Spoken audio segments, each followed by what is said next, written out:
Operation ডেভিঙ্গোর একটা বিশেষ ভূমিকা আছে। এই মিশনে আমাদের আন্ডারকভার কপস গ্যাংস্টার হয়ে ক্রাইম সিন্ডিকেটের গ্যাংয়ে ঢুকে পড়েছে। আরে প্যান্ট তুমি কোত্থেকে পেলে? কারণ ক্রাইম স্পটে আমি তো এরম কোনো প্যান্ট পাইনি। সিআইডি নিরাপরাধ অফিসার্সরা মারা পড়ছে, আর আপনার সাহায্যে আমরা তাদের বাঁচাতে পারি। এটা কি করে হতে পারে? দয়ার রক্ত আমার প্যান্টে? দয়ার প্রাণ বিপন্ন।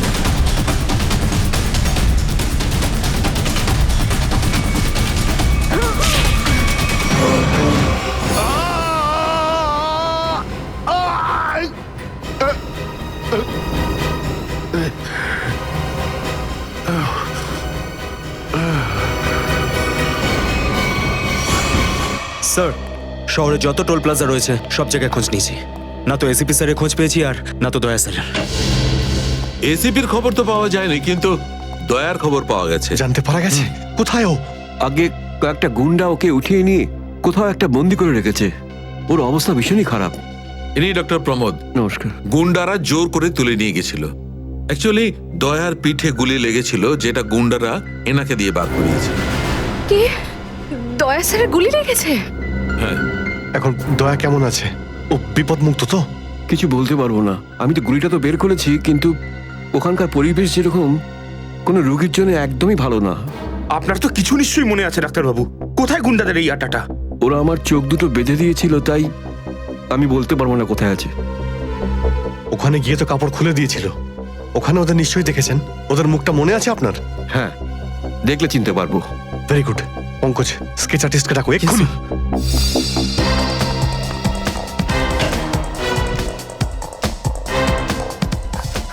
অভিজিৎ, ওই আমি তোমার সাথে। হাই। স্যার, আপনি এখানে? হ্যাঁ, আমি এখানে। আচ্ছা সারিকা, পেন্টে যে রক্তটা লেগেছিল তার ডিএনএ রিপোর্টটা এসেছে? হ্যাঁ, এসেছে। সেটাই বলতে এসেছিলে না অভিজিৎ স্যারকে? হয়তো তুমি আগেই বলে দিয়েছো। তোমার বসকে ডক্টর সালুকাকে বলার কথা মনেই হয়নি। ছাড়ো ছাড়ো, কোনো ব্যাপার না, কোনো ব্যাপার না। হতেই পারে, হতেই পারে। ছাড়ো ছাড়ো। কি আছে ওই ডিএনএ রিপোর্টে? ওই ব্লাড স্যাম্পলটা কার সারিকা?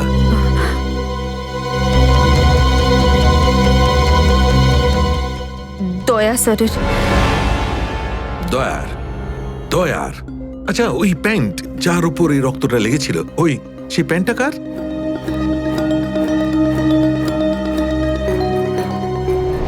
এটা কি করে হতে পারে? দয়ার রক্ত আমার প্যান্টে? অভিজিতের। এত দূর যখন চলেই এসেছো, তোমাকে কি এমনি এমনি চলে যেতে দেবো আমি? বারে বাহ, দেখেই বলে গঙ্গা জলে গঙ্গা পুজো করা।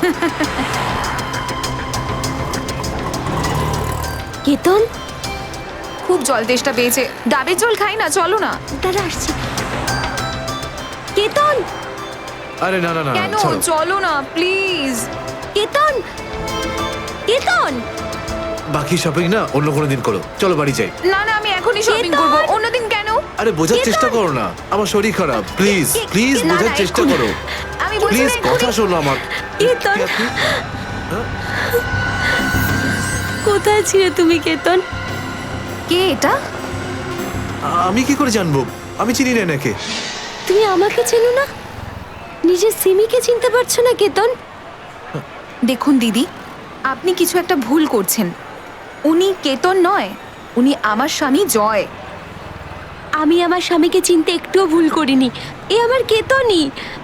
হয়তো আপনার স্বামীকেও ঠিক আমার মতনই দেখতে।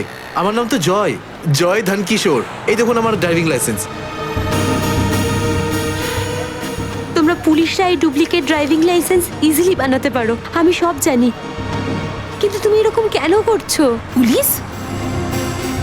দিদি, উনি পুলিশে চাকরি করেন না, উনি তো একজন মার্কেটিং ম্যানেজার। ইনি মার্কেটিং ম্যানেজার নন, আমার স্বামী একজন পুলিশ অফিসার। 6 বছর আগে একটা ডিউটির জন্য গেছিল, আর আজ অবধি ফেরত আসেনি। 6 বছর আগে? হ্যাঁ। আপনাদের বিয়ে কবে হয়েছে? 5 বছর আগে। তুমি আমার উপর সন্দেহ করছো, তাও আবার একজন অপরিচিত মহিলার কথায়। চলো। কেতন, কেতন দাঁড়াও, কেতন।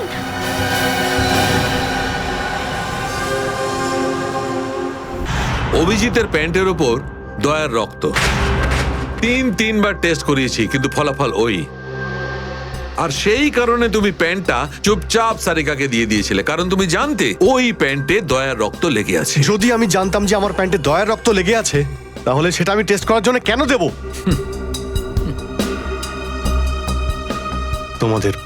তোমাদের এটা মনে হচ্ছে না তো যে দয়ার এই অবস্থার জন্য আমিই দায়ী? আচ্ছা ঠিক আছে, মেনে নিলাম। যদি তোমার কোনো দায় না থাকে তাহলে চুপচাপ তুমি সারিকাকে প্যান্টটা কেন দিলে? ওই প্যান্টটা তুমি ডাইরেক্ট আমাকেও দিতে পারতে। দিতে পারতাম স্যার, কিন্তু সব সময় আপনি আমার বিরুদ্ধে কথা বলেন। আমাকে ছোট করার কোনো সুযোগই আপনি ছাড়েন না। এই জন্য ওই প্যান্টটা আমি আপনাকে দিইনি। আর সেই কারণে সিনিয়র ইন্সপেক্টর অভিজিৎ, তুমি এটাও বলনি যে যখন দয়া আহত হয়েছিল তুমি নিজে সেখানে উপস্থিত ছিলে।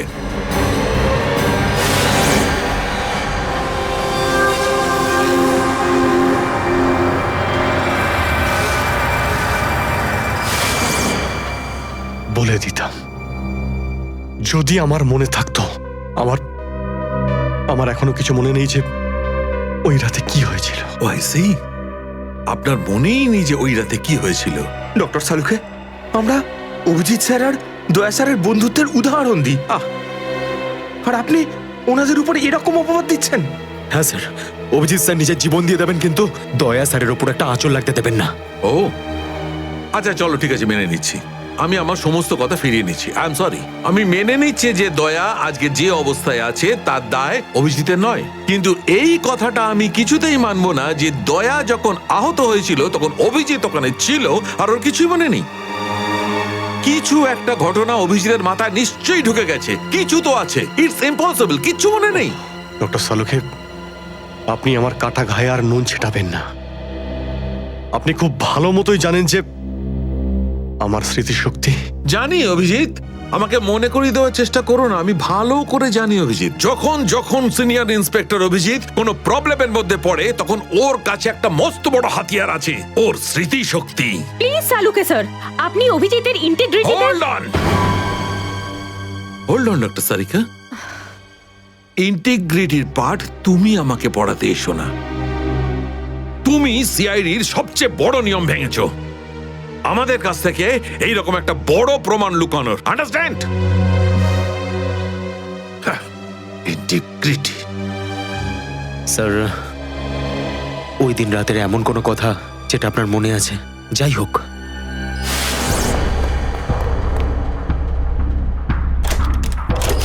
আমি তেজার পিছনে দৌড়াচ্ছিলাম। ও দৌড়ে গিয়ে গাড়িতে ওঠে, আর তারপর কেউ ওকে গুলি করে আর গাড়ির বাইরে ফেলে দেয়।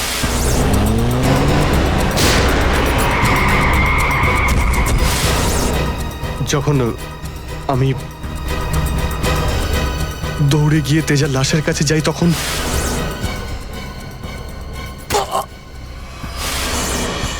কেউ আমার ঘাড়ের কাছে কিছু একটা সূচের মতো। তারপর আমি অজ্ঞান হয়ে যাই। আর তার পরের দিন যখন আমার চোখ খোলে তখন আমি দেখলাম যে আমি রাস্তার পাশে পড়ে আছি। তার মধ্যে কি হয়েছে আমার কিচ্ছু মনে নেই। ঠিক আছে, কোনো ব্যাপার নয়। ওই রাতে এক্স্যাক্টলি কি হয়েছিল সেটা জানা যাবে এই গুলিটার মারফত। এটা সেই গুলিটা যেটা দয়ার পিঠ থেকে বার করেছিলেন ডক্টর প্রমোদ। আর এই গুলিটার ব্যালিস্টিক রিপোর্ট থেকেই বার করা যাবে যে আসলে এই গুলিটা কার বন্দুক থেকে ছোঁড়া হয়েছিল। Sarika, come with me. Doctor Pramod, এক মিনিট। আপনি স্কেচ বানাতে হেল্প করবেন, আর আমি আপনাকে কয়েকটা প্রশ্ন করতে চাই। হ্যাঁ, জিজ্ঞাসা করব। ডক্টর প্রমোদ, আপনাকে ওই গুন্ডারা কোথা থেকে কিডন্যাপ করেছিল? প্রতাপনগর থেকে। আর তারপর আপনার চোখে কাপড় বেঁধে দেয়? আগে ওর পরে গাড়িতে বসে ওদের আড্ডায় নিয়ে যায়। আড্ডায়? আচ্ছা, আড্ডাতে পৌঁছাতে আপনার কতক্ষণ লেগেছিল মনে আছে? 40-45 মিনিট। 40-45 মিনিট। এটা ঠিক কটার সময়? রাত তখন এই 10:30টার মতন। রাত 10:30টা? ওই সময় তো প্রতাপনগরে খুব একটা ট্রাফিক থাকে না, রাস্তা ফাঁকাও থাকে। শ্রেয়া, শহরের ম্যাপটা নিয়ে এসো, আর সেই সব জায়গা লিস্ট বানাও যেখানে প্রতাপনগর থেকে যেতে 45 মিনিট সময় লাগে। শ্রেয়া, কি হলো? শহরের ম্যাপটা নিয়ে এসো তাড়াতাড়ি। সরি স্যার, আমার শরীরটা ভালো লাগছে না, এক্সকিউজ মি।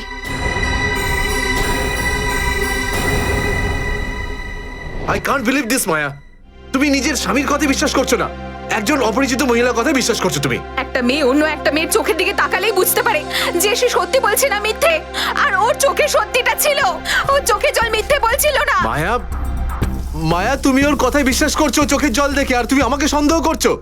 সত্যিটা বলো, বলো সত্যি করে যে কতগুলো বউ আছে তোমার, বলো আমাকে জয়। আরে আমি তো একটা সামলাতে পারছি না, আবার অন্য কোথায় আনবো? সে তো তোমার কপাল ভালো যে মার্কেটে আজ তোমার সত্যিটা জানতে পারলাম, না হলে সারা মায়া- জীবন আমি এটাই ভেবে যেতাম যে তুমি আমাকে ভালোবাসো। হ্যাঁ মায়া, এটা সত্যি যে আমি শুধুমাত্র তোমাকেই ভালোবাসি মায়া। তাহলে বলছো না কেন নিজের ব্যাপারে সত্যিটা? নিজের অতীতের ব্যাপারে কেন বলো না আমাকে কিছু? মায়া তুমি তো সব জানো আমার সম্পর্কে, যে আমার কেউ নেই কোনোদিন, আর তুমি ছাড়া আমার কে আছে বলো?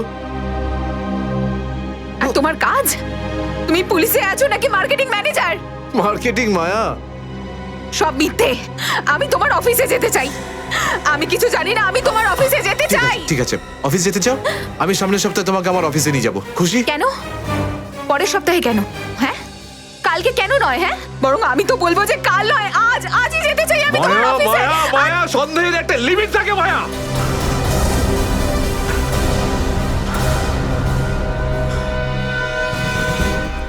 ঠিক আছে মায়া, আই এম সরি মায়া, আমি তোমাকে অফিসে নিয়ে যাবো। মিথ্যে কথা বলার একটা লিমিট আছে জয়, ওরফে কেতন। মায়া, যতক্ষণ না তুমি আমাকে সত্যিটা বলছো, আমার সাথে কথা বলতে আসবে না তুমি। Maya listen to me Maya, please শোনো মায়া। মায়া, মায়া দরজা খোলো মায়া।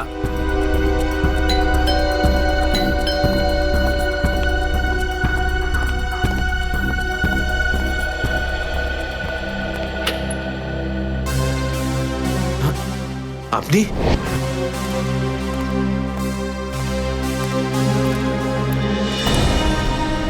কেতন, মিশনের কাজটা থামিয়ে দাও আর এই মুহূর্তে এখান থেকে চলে যাও। না স্যার, আমি এই মিশনের জন্য আমার জীবনে 6টা বছর দিয়েছি স্যার। স্যার প্লিজ স্যার, আপনি এই মিশনটা আটকাতে পারেন না স্যার। আমি এই মিশনটা কমপ্লিট করা খুব তুমি কাছাকাছি। বুঝতে পারছো না কেন কেতন? তোমার জীবন কতটা বিপন্ন তুমি জানো? আর তাছাড়া আমি অন্যান্য অফিসারদের এইভাবে মরে যেতে দেবো না। 4টের সময় গোলমা বাস স্ট্যান্ডে অপেক্ষা করবে, that's an order. Sir, sir please sir, sir please. Sir সব মিলিয়ে 4টে এমন জায়গা রয়েছে যেটা প্রতাপনগর থেকে 45 মিনিটের দূরত্বে রয়েছে। এটা হচ্ছে ভিকে রোড, যেখানে কল সেন্টার্স আর অফিসগুলো রয়েছে। এটা সেই জায়গাটা হতে পারে না। আর এই পশ্চিমে শ্যামনগর স্যার, এখানে বেশিরভাগ সব ফ্ল্যাট স্যার। ডক্টর প্রমোদ, আপনার ঠিক মনে আছে যেখানে আপনাকে নিয়ে গেছিল সেই জায়গাটা বাংলো বা ফ্ল্যাট ছিল না? হ্যাঁ, পুরনো কোনো এলাকায়। এখন তাহলে বাকি রইল সাউথ আর ইস্ট। এই সাউথের দিকে চিত্রকূটনগর, আর ইস্টে বিদ্যাধরনগর। চিত্রকূটনগরে তো অনেক দোকান রয়েছে, আর বিদ্যাধরনগর এখানে তো অনেক স্টুডিও রয়েছে, ফিল্মের শুটিং হয় এখানে। আরে শ্রেয়া, আচ্ছা এখন তোমার শরীর কেমন আছে? আমি ঠিক আছি স্যার, থ্যাংক ইউ। শ্রেয়া, চাইলে তুমি বাড়ি গিয়ে বিশ্রাম নিতে পারো, ততক্ষণ আমরা এসব খোঁজ নিচ্ছি। না স্যার, যতক্ষণ দয়া স্যার আর এসিপি স্যারের খোঁজ পাওয়া যাচ্ছে না, আমার শান্তি হবে না। ওকে, ঠিক আছে। মানে দয়া হয় বিদ্যাধরনগরে, না হলে চিত্রকূটনগরে আছে। ডক্টর প্রমোদ আপনাকে যেখানে নিয়ে গেছিল, আশপাশ থেকে সেখানে কি কোনো শব্দ আসছিল? আপনি কিছু শুনেছিলেন ওখানে? হ্যাঁ, একটা গান বারবার শোনা যাচ্ছিল। মানে বলতে চাই, প্রত্যেক আধ ঘন্টা পর ওই গানটাই শুনছিলাম। তার মানে আশেপাশে কোথাও ফিল্মের শুটিং চলছিল, মানে বিদ্যাধরনগর। বিদ্যাধরনগর, কারেক্ট। ফিল্মের সব স্টুডিও ওখানেই আছে। এটা খোঁজ নাও যে বিদ্যাধরনগরে কোন স্টুডিও আছে যেখানে এই গানটার শুটিং চলছিল। দেখো রে নয়ন মেলে জগতের বাহার, জগতের বাহার, ওটো টো টো টো। সকাল হয়ে গেছে, স্কুল যাওয়ার সময় হয়ে গেছে। ভালো বাবু, সোনা বাবু, ওঠো। কারা তোমরা? সিআইডি দের শত্রু আর অপরাধীদের বন্ধু। দেখো দেখো দেখো দেখো দেখো দেখো কেমন করে ছটফট করছে, দেখো খাঁচায় বন্দি সিংহের মতন ছটফট ছটফট ছটফট ছটফট ছটফট ছটফট। একবার শুধু শেকলটা খুলে দে, তারপর দেখ তোদের কি অবস্থা করি। না না না না না, আমরা কি মরতে চাই নাকি যে তোমার হাত খুলে দেবো? আরে আমরা তো শুধু এটা বলতে এসেছিলাম যে তোমার সাথে সাথে তোমার পুরো সিআইডি টিমের এবার সর্বনাশ হতে চলেছে। সর্বনাশ। অনেক দেখেছি তোদের মতন সিআইডির সর্বনাশ করার লোক।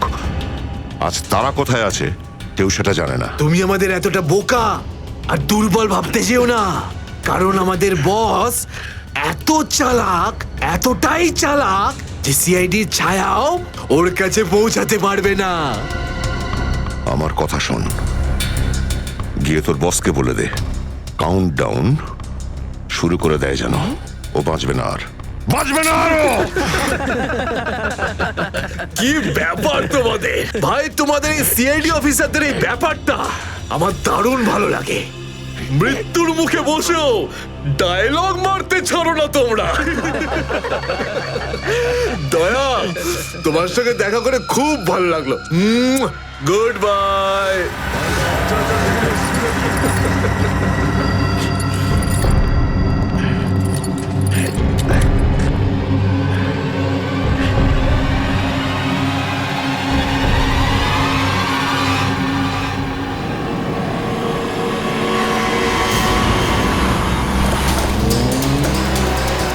সেদিন দেখা হয়েছিল গানটার শুটিং এই স্টুডিওতেই চলছিল, তাই তো? হ্যাঁ স্যার, এটাই সেটা, বিরাট স্টুডিও।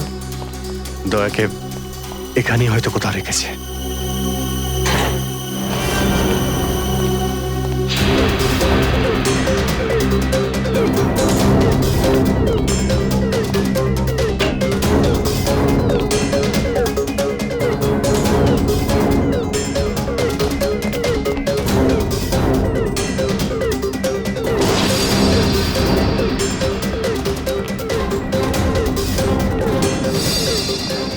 এত রক্ত? তার মানে স্যার, দয়া স্যার এখানেই ছিলেন? এই শিকল দিয়ে বেঁধে রেখেছিল আমার বন্ধু দয়াকে। একবার যদি আমি এদের পাই না। স্যার, এই চায়ের কাপটা পেলাম, চা এখনো গরম রয়েছে। চা গরম আছে, তার মানে হলো ওরা এখান থেকে বেশি দূর যায়নি।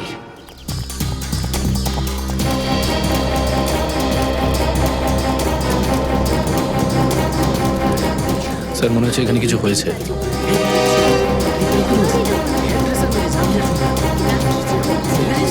সরে যান প্লিজ, সরে যান, সাইড দিন। আমরা সিআইডি থেকে এসেছি। স্যার দেখুন না, কেউ ঋতুকে খুন করে ফেলেছে। কি করে হলো এইসব? বলতে পারবো না স্যার, আমরা সবাই শুটিংয়ে ব্যস্ত ছিলাম তো তো হঠাৎ গুলি চালাবার আওয়াজ পেলাম, আর এখানে এসে দেখলাম এই মরে আছে। কতক্ষণ আগে চলেছিল গুলি? স্যার এই ধরুন আধ ঘন্টা আগে। স্যার আমরা লোকাল পুলিশকেও ইনফর্ম করে দিয়েছি স্যার। ঠিক আছে, আপনারা একটু এখান থেকে পিছিয়ে যান একটু।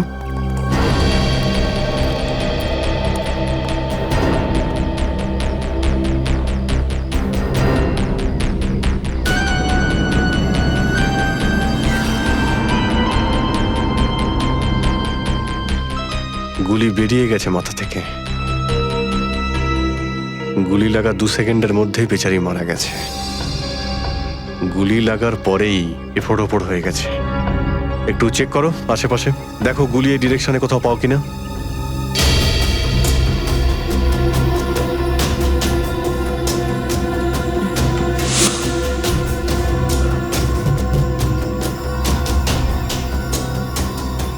এ বিচারি এইভাবে এখানে বসেছিল, পিছন থেকে কেউ গুলি করলো আর এইভাবে উল্টে পড়ে যায়। আর এই আঘাত, এটা আবার কি ব্যাপার?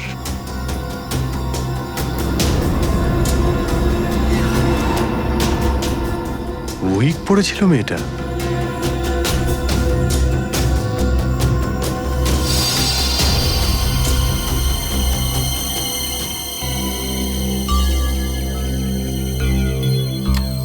স্যার, হ্যাঁ পুরবি, গুলি পেয়ে গেছি।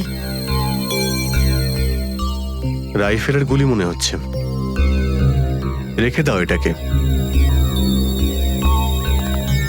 আচ্ছা, কি উইক পড়তো? একদমই না স্যার, ও আসলে আমার হেয়ার ড্রেসার ছিল, আর আমার উইগস আর সবকিছু ওই রাখতো। যে উইগটা ও পরেছে না, সেটা আমার নেক্সট সিনের জন্য লাগতো। ঋতু আপনার উইক পড়েছিল? হ্যাঁ স্যার। সুশান্ত, বুঝতে পারলে?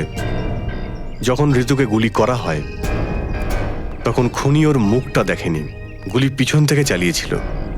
আর যখন ঋতুর গুলিটা লেগেছিল তখন ও ওনার উইক পড়েছিল। মানে গুলিতে ঋতুর নয়, আপনার নাম লেখা ছিল। কি? হ্যাঁ, আপনাকে কেউ মারতে চায়। এই দেখো, 0.33 ক্যালিবারের বুলেট এটা, যেটা দিয়ে ঋতুকে মারা হয়েছে, যেটা শুধুমাত্র স্নাইপার রাইফেল দিয়েই ছোঁড়া যায়। তাহলে সালুখে স্যার, এই ওর মাথাতে দুটো লাল রঙের চিহ্ন কিসে? এই লাল চিহ্ন দুটো এন্ট্রি আর এক্সিট উন্ড। ঋতুর মাথার মধ্যে গুলি এই দিক দিয়ে ঢুকেছে আর এইখান দিয়ে বেরিয়ে গেছে। এই এক্সিট বোন এন্ট্রি বোন থেকে প্রায় হাফ ইঞ্চি নিচে, মানে গুলি উপর থেকে নিচে চালানো হয়েছিল। আগে হ্যাঁ, গুলিটা ঋতুর মাথায় এইখান দিয়ে ঢুকেছিল আর এইখান দিয়ে বেরিয়েছে সোজা ভ্যানিটি ভ্যানের ফুটবোর্ডে এসে আটকে গেছে। আর আমাদের ক্যালকুলেশনের হিসেবে গুলিটা চালানো হয়েছে এদিক থেকে, এইভাবে। গুলিটা প্রায় 2-3 তলার ওপর থেকে ছোঁড়া হয়েছে। অনেক কিছু জানতে পেরে গেছেন স্যার আপনি। হ্যাঁ, ঋতুর কেসে তো আমি অনেকটাই জানতে পেরে গেছি।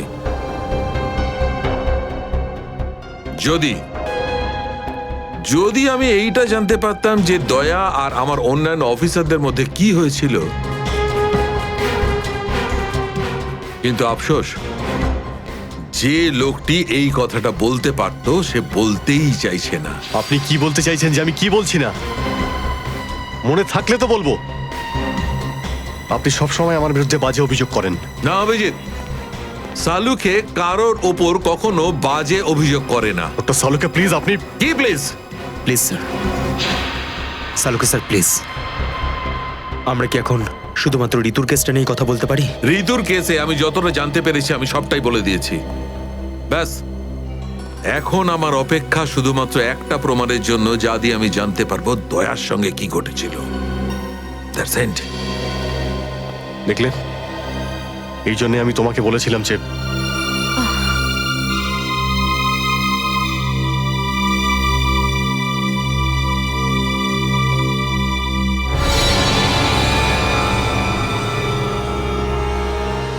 Sharp shooter. স্যার, আমি বলছি না, শেষ এক সপ্তাহ এখানে কোনো শুটিং হয়নি, তাই এখানে কারো আসার প্রশ্নই ওঠে না। মানে গত এক সপ্তাহ ধরে তুমি ছাড়া এই স্টুডিওতে আর কেউ আসেনি? আগে না স্যার। তার মানে গুলি তুমি চালিয়েছো? আমি গুলি কি করে চালাবো? আমার তো দীপাবলির বাজিতেও ভয় লাগে। তাহলে ভালো করে ভেবে উত্তর দাও। কেউ না কেউ তো গিয়েছিল সেকেন্ড ফ্লোরে।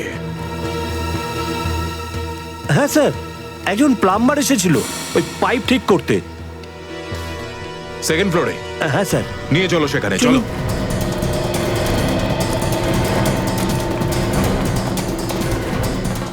কোন দিকে? এই দিকে।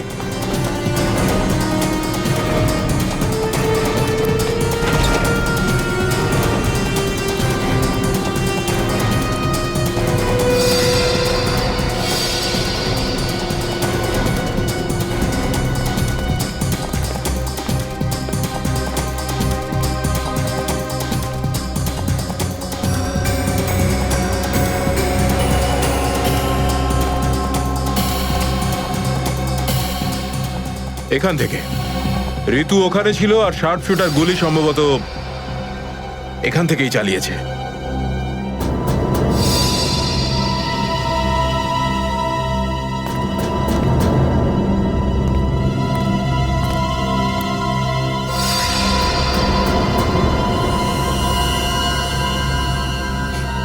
স্যার স্যার লাবণ্যকে গুলি করা হয়েছিল, এই হলো ওই গুলিটার শেল। তুমি স্যার স্যার এতে আমার কোনো দোষ নেই স্যার। স্যার প্লিজ আমার বিরুদ্ধে কোনো কমপ্লেন করবেন না, আমার চাকরি চলে যাবে, প্লিজ প্লিজ। ভয় পেও না। আচ্ছা আমাকে এটা বলো, ওই প্লাম্বারের মুখটা দেখেছিলে তুমি? স্কেচ বানাতে পারবে? স্যার আসলে কি বলুন তো, আমি না চশমা ছাড়া কিছু দেখতে পাই না। আর ও যখন এসেছিল তখন আমার চশমা কোথাও হারিয়ে গিয়েছিল, আর আমি চশমাটাই খুঁজছিলাম। এই লাবণ্যর কোনো না কোনো শত্রু তো নিশ্চয়ই আছে, নইলে কেউ ওকে মারার চেষ্টা কেন করবে? এই লাবণ্য ঠিকুজি বের করেছি স্যার, ওর কারোর সাথে কোনো শত্রুতা ছিল না। হ্যাঁ স্যার, ফ্লপ হচ্ছিল ওর সব ফিল্ম। তাহলে এরকমও হতে পারে না যে অন্য কোনো অভিনেত্রী হিংসা বা ঈর্ষার কারণে ওকে মারার চেষ্টা করে থাকবে। লাবণ্য খুব বড় লোক নয় যে টাকা পয়সার জন্য ওর উপরে কেউ হামলা করবে। স্যার হতে পারে সত্যি এই গুলিটা ঋতুর উপরে চালানো হয়েছে, লাবণ্যের উপর নয়। আচ্ছা তোমরা কি ঋতুর ব্যাপারে ইনফরমেশন বের করেছো? হ্যাঁ স্যার, ঋতুরও কারোর সাথে কোনো শত্রুতা ছিল না। এমন কোনো না কোনো ব্যাপার আছে যা আমরা ঠিকমতো দেখতে পাচ্ছি না। এই লাবণ্যের যে আর্টিকেলগুলো আমরা পেয়েছি এর মধ্যে কোনো না কোনো ব্যাপার নিশ্চয়ই আমরা পাবো যার সঙ্গে কেসের কোনো না কোনো সম্পর্ক আছে। স্যার স্যার এটা 3 দিন পুরনো পেপার। এতে নিউজ আছে যে লাবণ্য জিনিসপত্র চুরি হয়েছিল ব্লু ইভ রিসর্ট থেকে। লাবণ্যের জিনিসপত্র চুরি হয়েছিল ব্লু ইভ রিসর্ট থেকে?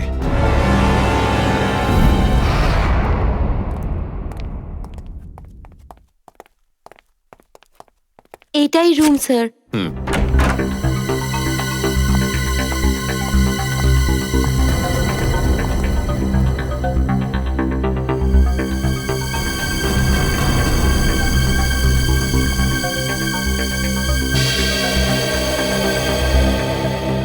এই ঘর থেকেই আপনার জিনিসপত্র চুরি হয়েছিল? একদমই তাই স্যার, কিন্তু খুব একটা দরকারি জিনিস ছিল না, এই এমনি 1,500-2,000 টাকা আর নকল জুয়েলারি। আর পুলিশ কোনো সূত্র পায়নি এখান থেকে? না স্যার। কিন্তু চোর এখানে আসলো কি করে? জানলা দিয়ে, এসির জায়গা দিয়ে নাকি? স্যার দরজা থেকে এসেছিল। পুলিশের কথা অনুযায়ী ও চাবির ব্যবহার করেছিল ঘরটা খুলতে। আর এই ঘরের চাবিটা কার কার কাছে ছিল? একটা আমার কাছে আর একটা এদের কাছে। ও মানে হোটেলের কোনো ভেতরের লোকের কাজও হতে পারে। ম্যাডাম আপনি এসব কি বলছেন? 15 বছর পুরনো আমাদের হোটেল, আমরা খুব সৎভাবে কাজ করে এখানে গুডউইল বানিয়েছি, আর আমাদের হোটেলের কোনো লোক এটা করতে পারে না। হয় এই কাজটা কোনো হোটেলের ভেতরের লোকই করেছে, অথবা কোনো বাইরের লোক এই চাবি চুরি করে চাবির ডুপ্লিকেট বানিয়ে নিয়েছে। আর এই দুটো সিচুয়েশনেই তোমাদের হোটেল দায়ী, বুঝলে কিছু? ছেড়ে দিন না স্যার, এই ছোটখাটো চুরির জন্য কেন ওদের ডিস্টার্ব করছেন? লাবণ্য দেবী, এই জিজ্ঞাসাবাদ আমরা আপনার জিনিসপত্রের জন্য করছি না, বরং এটা তাকে ধরার জন্য করছি যে আপনাকে মারতে চাইছে। কারণ আমাদের মনে হয় যে এই চুরির সম্পর্কের সাথে আপনার উপর প্রাণঘাতী হামলার সাথে থেকে থাকতে পারে। সেই কারণে একটু ঠিক করে মনে করে বলুন, আর কোনো বিশেষ জিনিস বা কোনো দামি জিনিস যেটা চুরি হয়েছে? হ্যাঁ, আমার তো না, কিন্তু আমার হেয়ার ড্রেসার ঋতুর জিনিস চুরি হয়েছিল, আর তারপর ওর হঠাৎ করে মুড অফ হয়ে গেছিল আর ও খুব কাঁদছিল। এমন কি জিনিস চুরি হয়েছিল ওর? একটা অদ্ভুত শোপিস ছিল। শোপিস? হ্যাঁ, আমিও অবাক হয়েছিলাম ভেবে যে একটা শোপিসের জন্য এত ভেঙে পড়ার কি আছে, আর আমি ওকে বলেও ছিলাম যে আমি ওকে একটা নতুন শোপিস এনে দেবো, কিন্তু হয়তো ওই শোপিসটা ওর জন্য খুব দামি ছিল। খুব দামি শোপিস ছিল? না না, ওই ট্রিপোলিয়াম বাজারে যে চাইনিজ শোপিসের দোকানগুলো আছে না, সেখান থেকেই নিয়েছিল। ওই হবে 700-800 টাকার মতো। ত্রিপোলিয়া বাজারে চাইনিজ জিনিসপত্রের দোকান?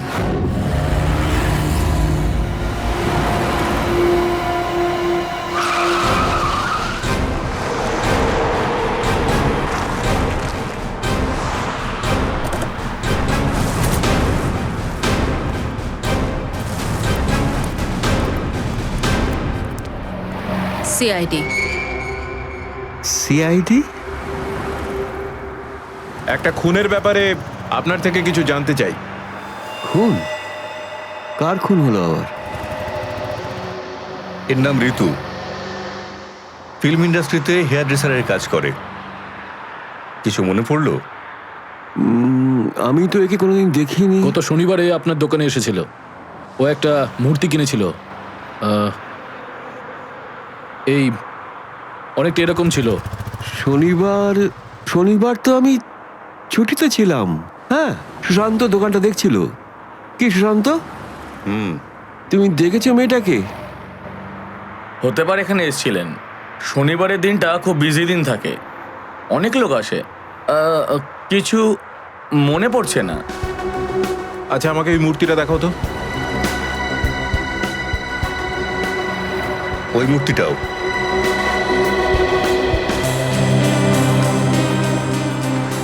এরকম আর কটা পিস আছে আপনার দোকানে? এই 15-20টা হবে। কি সুশান্ত? হ্যাঁ,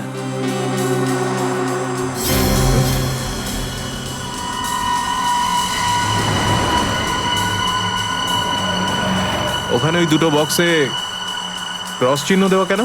আরে আরে ওটা তো ডিফেক্টিভ পিস, এগুলো ফ্যাক্টরিতে রিটার্ন যাবে, আপনার কোনো কাজে আসবে না। সেটা এক্ষুনি জানতে পারা যাবে। দেখাও ওটাকে। দেখাও।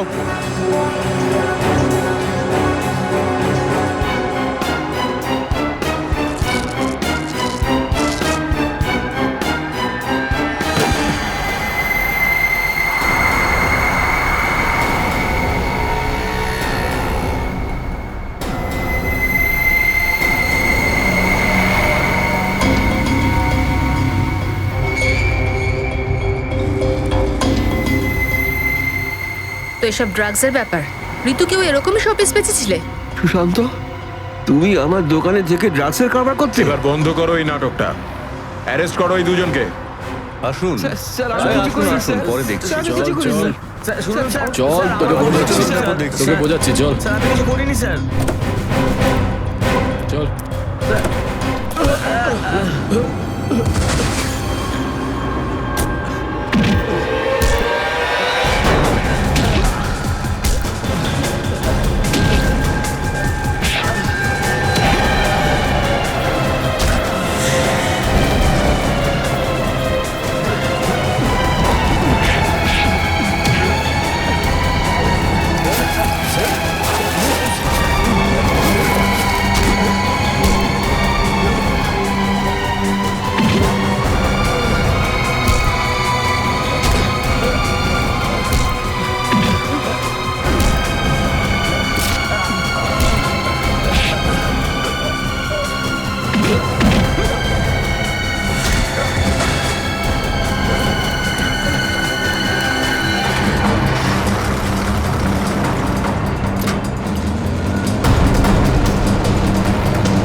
সুশান্ত, কে করলো এটা?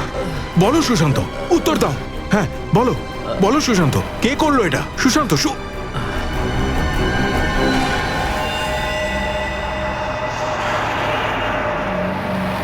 হি ইজ ডেড। স্যার, এটুকু তো নিশ্চিত ঋতুর মৃত্যুর সম্পর্ক এই ড্রাগ স্মাগলিং এর সঙ্গে রয়েছে। হ্যাঁ পুরবি, কিন্তু এই ড্রাগসের র্যাকেটের পিছনে কারা আছে?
ব্যাপার স্যার, এত আর্জেন্ট ডাকলেন? জয়, তোমার জীবনে ঝুঁকি আছে। তোমাদের মতন অফিসারদের ব্যাপারে ওরা জেনে গেছে, আর ওরা একের পর এক মেরে ফেলছে। এটা কি করে হতে পারে স্যার? আমাদের ব্যাপারে কে কাকে কি বলবে? সেটাই তো বুঝে উঠতে পারছি না। সেটারই তো খোঁজ নিতে হবে। তুমি একটা কাজ করো, এটার মধ্যে ভোপাল যাওয়ার টিকিট আর 10,000 টাকা রয়েছে। তাড়াতাড়ি এখান থেকে চলে যাও। যাও, তাড়াতাড়ি বেরিয়ে পড়ো। জয়, জয়, কি হয়েছে? জয়, জয়,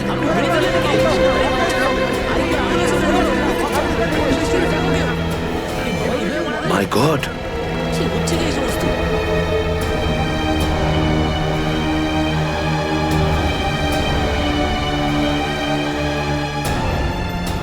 আরো একজন আন্ডার কভার কপ মারা গেল, আরো একজন সিআইডি অফিসার মারা গেল, কিন্তু আমি ওকে বাঁচাতে পারলাম না।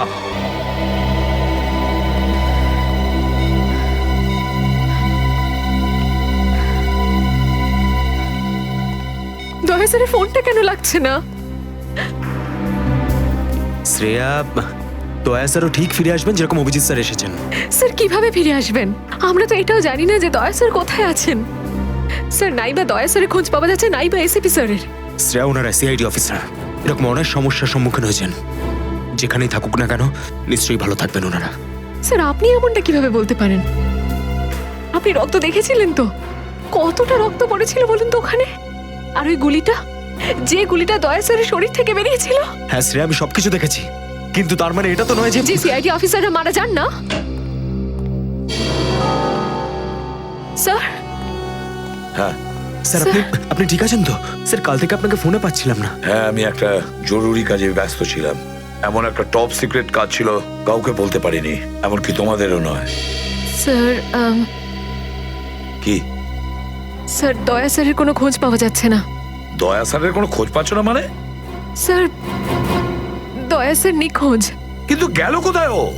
জানি না স্যার, ওনার ফোনটাও লাগছে না। আর ওনার গায়ে গুলিও লেগেছে। দয়ার গায়ে গুলি লেগেছে? এক মিনিট, এই ব্যাপারটা তোমরা জানলে কি করে? স্যার, সালুকে স্যার বলছিলেন যে দয়া স্যারের বডি থেকে একটা ডক্টর গুলি বের করেছেন আর চুপ করে নিয়ে এসে ওনাকে দিয়েছেন। দয়ার বডি থেকে গুলি বের করে সেটা শালুকে পাঠানো হয়েছে? অভিজিৎ, অভিজিৎ কোথায়? স্যার, অভিজিৎ স্যারও নিখোঁজ ছিলেন, 3 ঘন্টা আগেই ফিরে এসেছেন।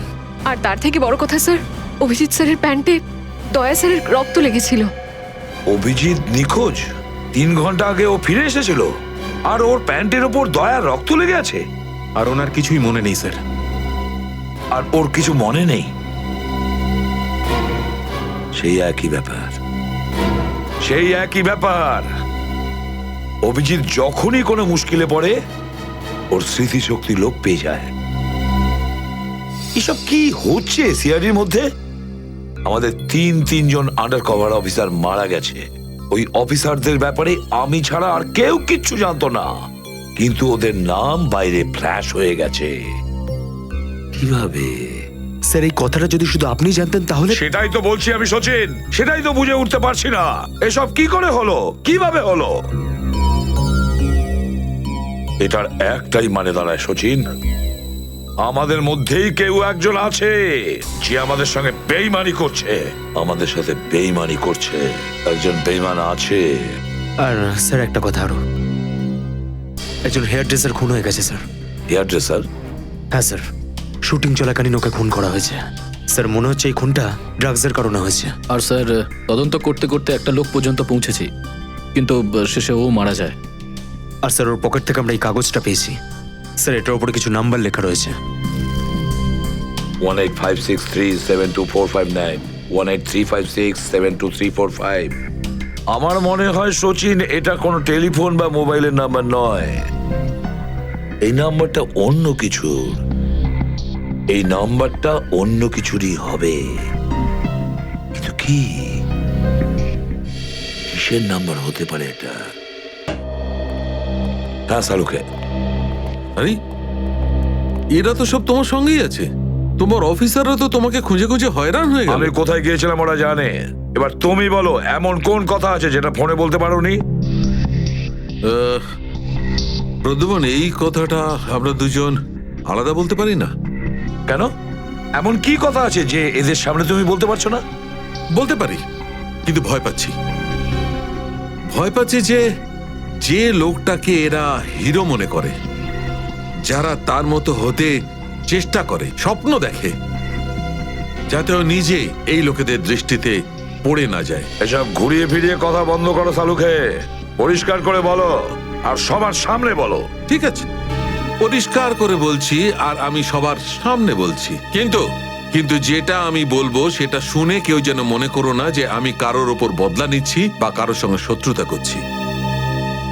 ক্রাইম স্পটের ব্যালিস্টিক রিপোর্ট এসে গেছে। কি লেখা আছে রিপোর্টে? প্রথম গুলিটা চলে কালুর ওপর, অভিজিতের বন্দুক থেকে।